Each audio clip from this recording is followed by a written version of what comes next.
Республикада ДАСАФ ұйышмасының 94 еллығына бағышлап оборона масс эшләре айлығы башланды. Ұйышма хакимият органнары, хәрби комиссариатлар, ветераннар, яшьләр, патриотик ұйышмалар белән бергәләп күп төрле чаралар ұйыштыралар. Батырлык дәресләре, ветераннар белән очрашулар, спортның авиация, техник һәм хәрби гамәли төрләре буенча ярышлар уза. Хәрби дон музейларына экскурсияләр ұйыштырыла. Кадетлар, булачак десантчылар оборонаның иң яхшы алымнарын күрсәттеләр. Алда ярышлар һәм спорт казанышлары айы.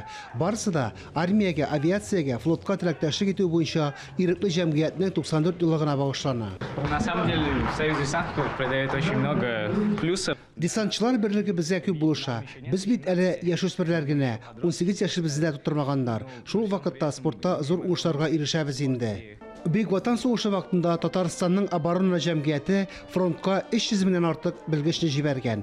Бүген дә яшь армиячеләр сафына керү мактаулы. Анда сафта тору, кыю һөнәрләрне үзләштерүдә башлангыч бирә. Бу юлы 20дән артык яшүсмер яшь армиячеләр антына турылык белдерде. Махсус значоклар алды. В принципе, занимаюсь. Мин бүген бик дулкынландым. Спорт белән даими шөгыльләнәм. Бүген яшь армиячеләр сафына кабул иттеләр. Бик ошады, теләп кирдем.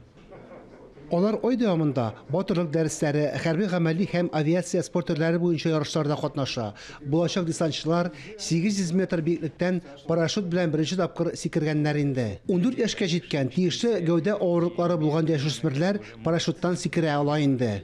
Чтобы они на улице там, значит, где-то. Яшүсмерләр урамда буш вакытларын үткәрмәсеннәр, файдалы эш белән шөгыльләнсеннәр, ватанны саклаучылар булырга әзерләнсеннәр.